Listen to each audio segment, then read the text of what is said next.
I had gone from West Point, Cambridge, the Army, an internship at Goldman Sachs, Harvard Business School, to dropping out and chopping peanuts at like 2 in the morning to like make these recipes with a business that like really didn't exist yet. It was just an idea. Those are tough times. And the mentality that I adopted is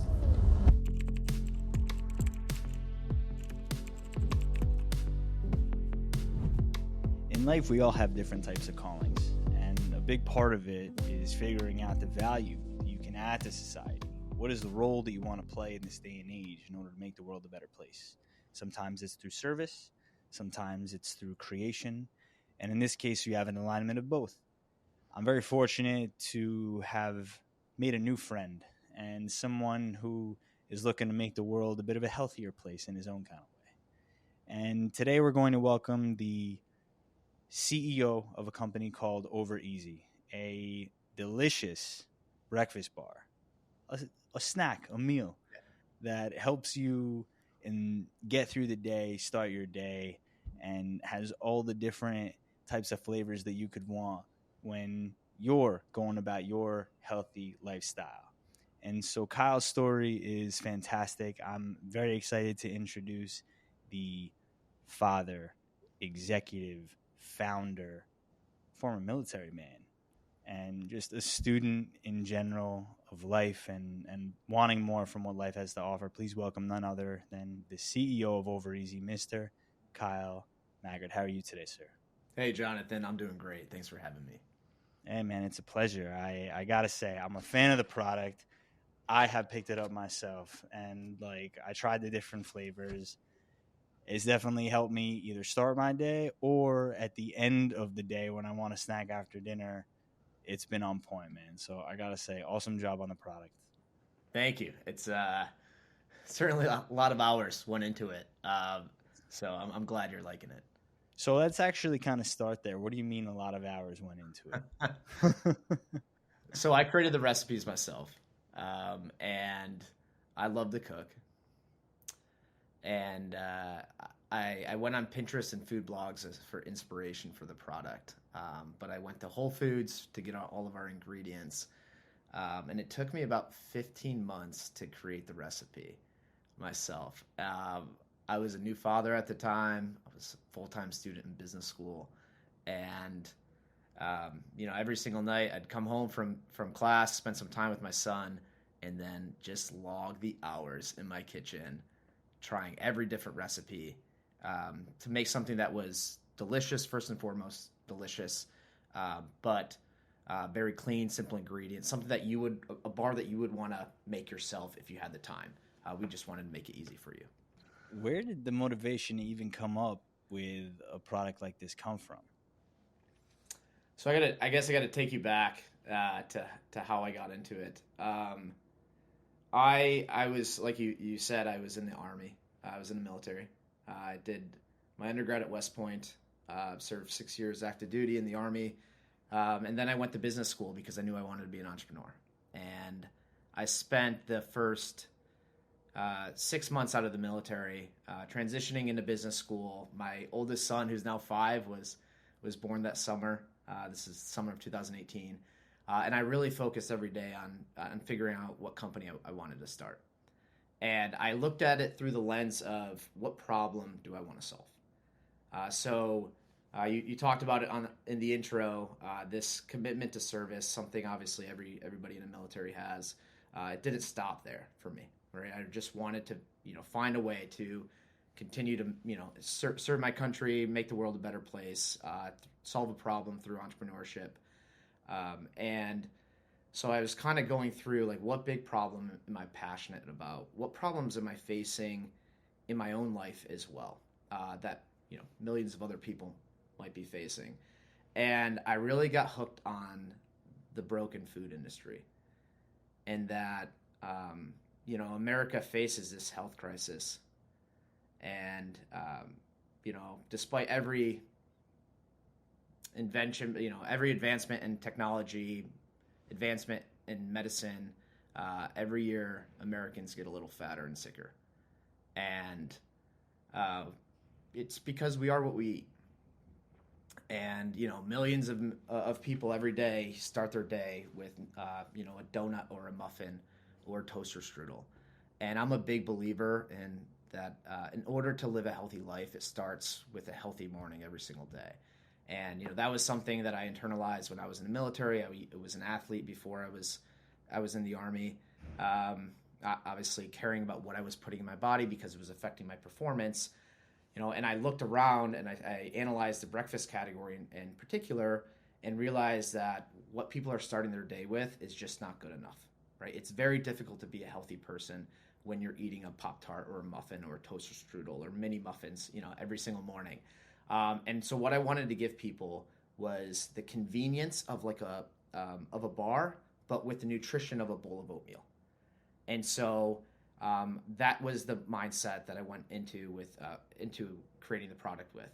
How do I put a bowl of oatmeal into a bar? So I started with organic oats as our protein, as our foundation. Used natural nut butters. I knew I wanted to stay committed to like clean and simple ingredients, so I was using honey. But a lot of the inspiration came from homemade recipes I found on Pinterest and food blogs because, again, I wanted to give people everything that you would make in your own kitchen, but just make it convenient and with the portability of a bar so you could have a healthy start when you're running late to class in the morning or you're on your morning commute, or you could give your kid something healthy as you're shuffling them off on the school bus. So that was really the inspiration behind the product. It's a commendable mission and definitely not an easy one, especially one that's dominated by corporate giants. And, like you said, they're putting our society in a very tenuous position where we're forced to make decisions that we think are healthy, but ultimately compromise our health because we're not focused on what good carbohydrates are, what healthy fats are, what good protein looks like, combination on the go, clean ingredients. That really is unfortunately misguided due to lack of education and the like. I'm going to push the throttle a bit on this and challenge you just because I can. And I, for better or worse, have an affinity for the nutrition space in general. Mm-hmm. There's some literature out there and some influencers out there, some PhDs out there that are kind of against oatmeal as a healthy product. What do you say to those naysayers? Yeah, I mean, there's obviously going to be opinions on everything, right? I will say that when I was an athlete, when I was in the Army, oatmeal was like the go-to for a healthy start, right?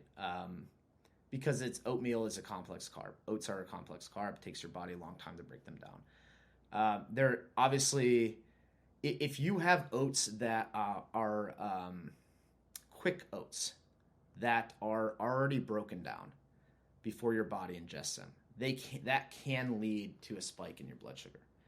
But we use whole grain rolled oats, which take your body a longer time to process them, to digest them. And so from our product, we've even gotten feedback from consumers that wear continuous glucose monitors, that the product does not spike your blood sugar, which obviously is a big concern for consumers, or for those that doubt the benefits of oatmeal. One of the reasons that they criticize it is because, or quick oats, is because those types of oats, which we do not use, can lead to a spike in blood sugar. We also use glyphosate-free oats, organic glyphosate-free oats. So obviously you've heard of, the Roundup debacle and, concern around glyphosates with the product and pesticides with the product. We are 100% committed to organic glyphosate-free oats. So we are certainly pro-oat, I'll say. I think it's a great start for people looking to start the day on the right foot. And I also like to think, like, my mentality with nutrition in general is if we are approaching it through the mindset, and we use honey as our sweetener, right? Natural sweetener, but of course honey is sugar. If we think that we're going to get everybody to be eating at the level of a top nutritionist or dietitian, we're lying to ourselves. We need to get people off of a muffin that has 56 grams of sugar, right? Or off of a Pop-Tart or off of a toaster strudel, and stop drinking soda, right? So like our product and our brand is very much for people who are looking for cleaner, healthier food that is also convenient and that is also going to taste good as well. So there are like, we are not a performance product, right? Like people are eating over easy before you go for a run or something, but it's not a 20 gram of protein, 1 gram of sugar product. Like we want to be a wholesome, healthy snack that you can have, in your morning, you can have, in the evening, that you can pair with a cup of coffee, but that you can feel really good about eating because it is very clean, simple ingredients.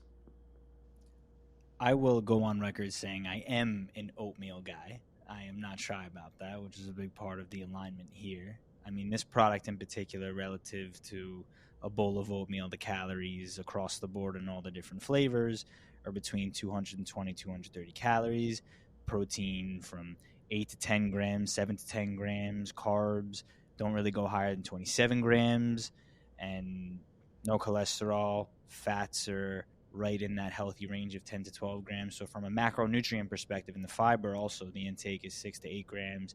That is just fantastic. Macros across the board for a snack. I can take it from someone like me. Obviously, if you listen to this podcast, you know that I like to train, I like to eat. Yeah. And ultimately, when it comes to the products that I put in my body, I keep it clean across the board. And I also only bring on people that I align with in terms of, values and, taste. Obviously, there's a variety of flavors here, but I personally really like the peanut butter dark chocolate. I'm going to try the toasted coconut after I eat dinner tonight. There you go. But ultimately, I think that, what's interesting about nutrition in general is there's so many different perspectives, right? What the industry, I think, is headed towards is this, peeling back the curtain of seeing how bad and the negative effects of certain ingredients like a corn syrup or just the soy and dairy we can, differentiate on. But the neutrality of a dairy-free product is definitely something that you'll find in the Over Easy bar. But now focusing on you for a second rather than the product, and forgive me if I have my facts misaligned. I don't believe I do. You said you went to school, right, after the military. Yes. It was a Harvard Business School for a hot second. You dropped out. I did. I want to explore this a bit. Yeah. How do you make that decision confidently and make the bet on yourself to go start a company after dropping out from arguably one of the top business schools in the country? A lot of people have asked me that, and quite frankly, I've asked myself that a lot as well. And obviously, in making the decision, it was a tough decision. I went to business school for one reason, and that was to start a business, to become an entrepreneur. I was going to use those 2 years to explore different fields, industries, and find the problem that I wanted to solve. But it was very obvious to me that when I left business school, I was going to be an entrepreneur. I was going to start a company. It just happened a lot faster than I thought it was going to. And, when I was thinking that, I'll have the idea upon graduation, maybe I will have worked on it for a few months. I started Over Easy only a few months into business school, and I'm just an all-in kind of guy. So I wasn't going to just be working on this. I knew that I could not be successful if this was going to be a part-time ordeal for me. At the time, I was a student, I was a husband, still am, father, still am, and an entrepreneur. And I was just thinking, hey, I can't do all 4 of these successfully. I'm wearing myself thin. I am going to sacrifice something here. And the only thing, of course, I was willing to sacrifice was school. And so for me, the decision was go all in on Over Easy. I got what I came for with business school. And then the mindset of how am I going to drop out of business school when, of course, Harvard Business School, it's, fantastic place. Was I'm going to bet on myself, because if I can't bet on myself, then how can I expect somebody else to? So that was my mindset behind the decision. I wouldn't change it for the world. I think that just getting the courage, Harvard gave just the single most important thing I got from Harvard Business School was the courage to make that decision. That, hey, I belong here, and I can make the decision that I'm going to be successful. I'm going to land on my feet. I'm going to find a way to make this company successful, and I'm going to do it now. So that was my mindset. It's still my mindset, and there's no looking back for me. Let's also go in a bit deeper on the courage portion. I talk a lot about courage on this podcast. One of the quotes that resonates with me, or one of the sentiments that resonates with me the most, is that courage isn't the absence of fear. It's proceeding regardless of that fear. In fact, the fear is what makes us courageous. What fear did you have in that moment? What was that catalyst that helped you make the decision? You talked about how you're all in, right? Yeah. What was the catalyst that helped you make the decision to go all in and start this company?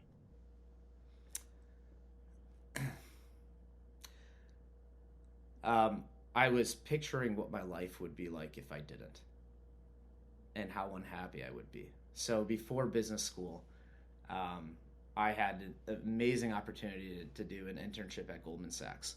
So I left the military on a Friday. I was in boots on a Friday. I was in a suit the following Monday in New York. And it was a fantastic experience. And I already knew that I wanted to be an entrepreneur and that I didn't want to be a banker, but I wanted to see what that world was like, and, being a new dad and, being a husband and having worked so hard to get to business school, I knew that the decision to turn down a potential job in finance or consulting, which is a common destination for a lot of, MBA graduates, was going to be really difficult if I waited until the end of until graduation. That it was going to be really difficult as a father of a 2-year-old to say, okay, now I'm going to start my company. And I just had the fear that one day I would be 50 and never, given myself the shot to do what I have always wanted to do, build my own business and become an entrepreneur. And that it was going to be the easier road, was going to be continuing to go down the expected path. And I didn't want to set myself up like that. I also think that for me, it was the fear was not betting on myself and one day regretting it. To having worked so hard to go to West Point and Harvard Business School and be successful in the Army, and then never really betting on myself to go do my own thing. Like, I knew I could not live like that. So I agree with the sentiment that courage is really the acting in the face of fear. And that was it for me. Seeing your life, what it could be versus what is. I hope the audience takes a second to do that for themselves, whatever situation they're in right now, where they're questioning, like, hey, is this what I want my life to look like if I continue down the path that I'm on, even if I have all the branding, even if I have all the credentials and the resume and I've checked all the boxes? We're looking at a very high-achieving individual right now. West Point graduate, Harvard Business School, family to take care of, young man at the time. Not even 72 hours after leaving the military did he start an internship working for another premier company. I mean, honestly, I think when it comes to these types of decisions, something else that I've been wrestling with lately and playing with is that the best sides of who we are exist on the other side of our most difficult decisions. When it came to starting work, like 72 hours after, like you didn't want to give yourself a break. Where was your head at in that whole timeline? Well, I'll say I wish I had a say in the matter, right? So my last day in the military happened to be the Friday before the first day of my internship. Um, yeah, I will say that, like, jumping all in, right, with the business, and going from being a new father to transitioning to business school to starting over easy. um, I feel like that's just been my mentality since I was young, right? Is trying to think. That's a great question. I guess I kind of foiled it when I said that I didn't really have a choice on, um, jumping from the military right to business school. So let me come back to that one. I think part of it is, and the reason I ask it is because I had a similar timeline. I'm Okay. former Israeli military. I spent 2 years serving over there. 3 days after I graduated high school, I enlist. And after I discharged, I would say it was maybe a week where I had left the military, and then I started working for at the time, New Jersey Nets in an internship position Okay. in partnership marketing. And then I proceeded to also get my pilot's license, where I've also brought on a couple of guests that I've met from flight school that also went on to go. I don't know if you're familiar with a company called Happy Foodie. Yes. Yeah, so that's my buddy that actually started at Sam Rockwell. He's been on the pod, and so he's also a pilot. And another friend of mine who is captain of a G5. And so we all got they were already pilots. I was getting my pilot's license. And so I just was kind of, I would say, put in a position to also focus on achieving more, even if I didn't have much of a say in the matter, right? But you still have to go and achieve those things, right? You still have to go and put in the work. So what was the adjustment like going from active military to just wearing a suit? And then, like you said, you always knew you wanted to be an entrepreneur. I mean, walk us through how you rationalize all those different emotions and started to focus and organize yourself to a point where you could actually be effective. It wasn't an easy process. I'll say that. It was definitely a big period of growth. I mean, the biggest difference from the military to entrepreneurship is, in entrepreneurship, no one's telling you what to do. And I was a captain in the Army, so certainly was not the most junior person in my unit, and was giving guidance and leadership to providing leadership to my unit. But you're still always someone giving you orders, right? There's someone who has worn the uniform before you, or that is a rank above you, who is telling you, providing you guidance, providing you advice, very directly giving you orders, right? So you're falling in on this huge machine that has existed for 230 years. And there are uncertain moments within that experience. Of course, that's just the nature of the military. But when it comes to the day-to-day job, the unit is already established before you get there. Somebody has already led it before you lead it. And so it's not a completely foreign experience. With entrepreneurship, there's no one there to tell you what to do. And that's probably the hardest thing, is doing something for the first time is fantastic in that you get to create something from nothing, and you get to do it your way and think of a way that maybe somebody else hasn't before and add something new to the world. But I certainly missed having that guidance and having that structure of, like, okay, here's how you do a good job, right? Here's what you do to get to the next level. This is what success looks like. And especially coming from West Point, where for 4 years, that was my life, just training to become a second lieutenant and go into the military, right? Entrepreneurship is just like diving headfirst into the unknown and trying to figure it out. And that was certainly the biggest challenge of, I'm an independent person. I am an engineer. I love to solve problems and figure things out. It was extremely difficult and still is sometimes. My mindset has changed around it where I surround myself with fantastic people.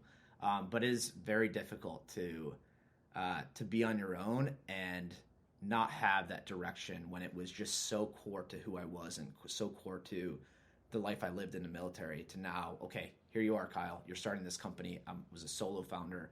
Go ahead and go, right? Just completely opposite ends of the spectrum from the military. So I'm sure along the way, a lot of people told you this isn't a good idea. No, you should not do this. Maybe, just stick the corporate avenue. How do you manage your mindset? You talked about going all in, right? Is going all in enough to help you manage those emotions? Could you, let's say there's someone out there right now who's struggling to make that decision to go all in. How do they handle the people that are going to continually say no to them? And then on top of it, I guess the next question would be, just so I don't lose a sequence of thoughts, in those moments where you're doubting yourself the most, when you've actually made the decision and you have people that are telling you it was a bad decision and now you're experiencing negative feedback in real time when things aren't going so well as I imagine you experienced, as every entrepreneur has been indoctrinated by that type of experience, how do you proceed? Great questions. Yeah, there were quite a few people, myself included, who were like, what are you doing? Right. So I had gone from, these very prestigious institutions, West Point, Cambridge, the Army, an internship at Goldman Sachs, Harvard Business School, to dropping out and chopping peanuts at like 2 a.m. to like make these recipes. Right. So, that moment of like, oh my God, what am I doing?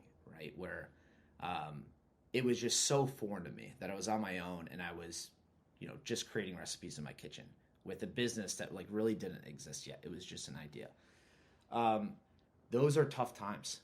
And the mentality that I adopted, that I share with other people who, are going through a similar or on a similar journey, is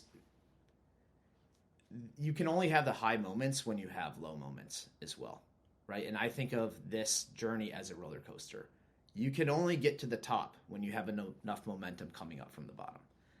And so like that has been my reality over the past, now, 5 years working on this business, is that whenever I'm at my lowest, whenever I've had those nights, those weeks, those months where I'm like, nothing is going right.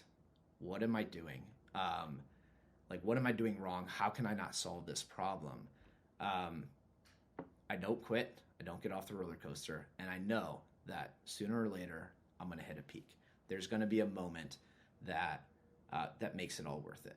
Right. And so we in the military, we talked about hunting for the good stuff.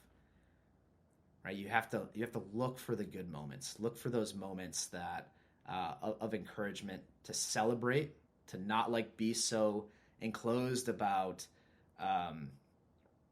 the challenges of entrepreneurship, to celebrate even the smallest wins, and to find a support network who people who are your closest friends. For me, of course, it was my wife, my family, my closest friends from the military and from high school, and former hockey players with me, to just vent to sometimes, because it's tough. And I wish there was a certain mindset that would just make it, you could just completely turn off the negativity, but sometimes you just got to live with it, and sometimes you just got to keep going. And I think that is like the mindset that I've always had that has allowed me to stay on that roller coaster, is just never quit. Don't get off, because it'll keep going and it'll get better. And I've had those moments in my journey. Like the most significant moment thus far in my 5 years has not been when we're in Whole Foods now, and we're in Wegmans, we're in 3,000 different grocery stores across the country, and we have an awesome team. One time I was on a flight from San Francisco to Seattle for work, and the woman next to me asked me what I did. And I said, oh, I work for a snack bar company. She goes, oh, which one? And I said, Over Easy. And she goes, I love your bars, pulls one out of her book bag right next to me. And, Wow. we're still a small business, and we were even smaller at that moment.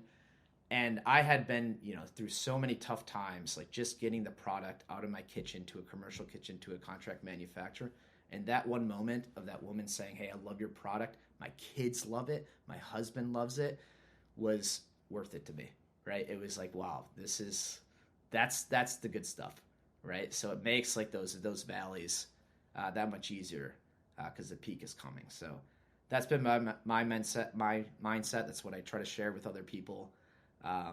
But it's a tough journey. Can't lie.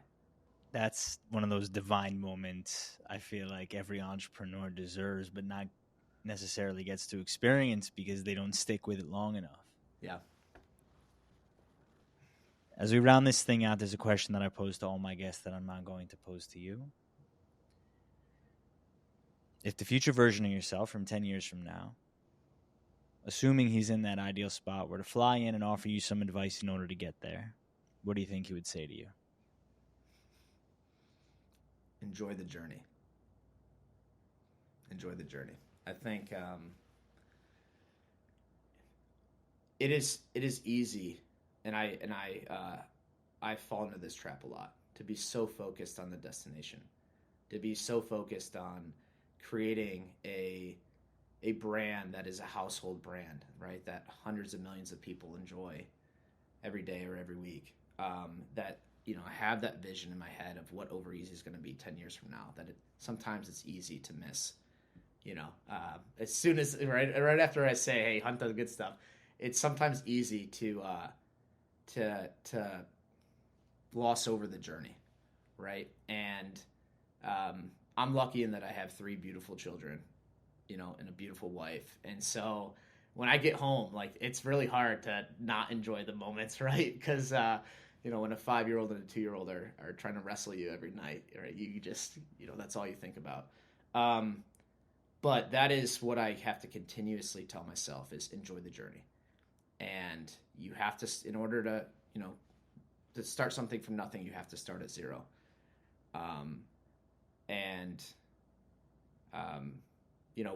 It's exciting to look back on the accomplishments year after year.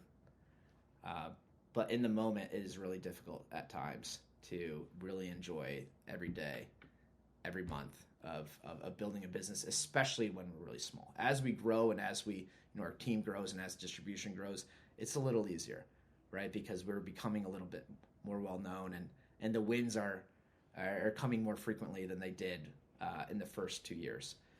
But yeah, that's certainly the advice I would give myself. Enjoy the journey.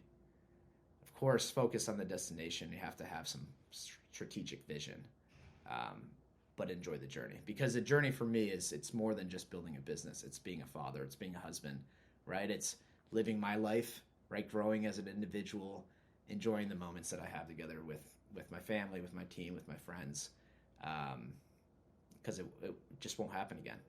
Can't go back. Ladies and gentlemen, Mr. Kyle Maggard, thank you for coming on the show. Please let everyone know where they could find you, keep up with your journey, and find some Over Easy bars. Yeah, thank you, Jonathan. I appreciate it. You can find us at Whole Foods. You can find us on Amazon. Find us at Wegmans, Sprouts, Sheetz, and soon, hopefully, every grocery store across the country. So thanks a lot, Jonathan. I really appreciate it. My pleasure, man. Anytime.